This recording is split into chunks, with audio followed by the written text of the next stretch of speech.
SSC 26 যে পরীক্ষাটার জন্য mainly SSC পরীক্ষার নাম্বার কম বেশি হয়, কারো পরীক্ষা অনেক ভালো হয়, কারো পরীক্ষা অনেক খারাপ হয়, নাম্বার অনেক কম বেশি হয় এবং তোমার কলেজ ডিসাইড করার পিছনে সবচেয়ে ইম্পর্টেন্ট হলো তোমার বিজিএস।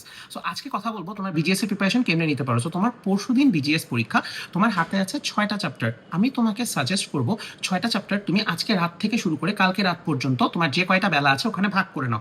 আমি তোমাকে সাজেস্ট করব আজকে রাতে তুমি 2টা চ্যাপ্টার পড়ে ফেলো, কালকে দিনের বেলা এবং সন্ধ্যার আগ পর্যন্ত 3টা চ্যাপ্টার পড়ে ফেলো এবং আগামীকালকে রাত অর্থাৎ পরীক্ষার আগের রাতে একটা চ্যাপ্টার পড়ে ফেলো। এখন কিছু ইম্পর্টেন্ট সাজেশন আছে, সেটা হলো যে বিজিএস এর ক্ষেত্রে কোনোভাবেই কোনো সাজেশন ফলো করবে না, যে কারণে দেখবে আমার পেজেও কোনো সাজেশন দেওয়া হয়নি।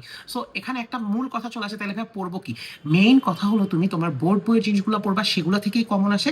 এবং আমি যে বলবো ভাইয়া এই 4টা পড়লেই তোমার সবগুলো কমন চলে আসবে, ব্যাপারটা এরকম না। সো আমার আর্নেস্ট রিকোয়েস্ট থাকবে, তোমার প্রিপারেশন যদি একদম খারাপ হয় তারপরে অ্যাটলিস্ট তুমি 5টা চ্যাপ্টার পড়ে যাও। বিকজ কোন চ্যাপ্টার থেকে তোমার 2টা কোশ্চেন আসবে, যেহেতু টোটাল কোশ্চেন 8টা আসবে, তোমার কোন কোন চ্যাপ্টার থেকে 2টা কোশ্চেন আসবে এটা কিন্তু তুমি আমি কেউ বলতে পারতেছি না, প্রতি বছর এটা ঘুরে।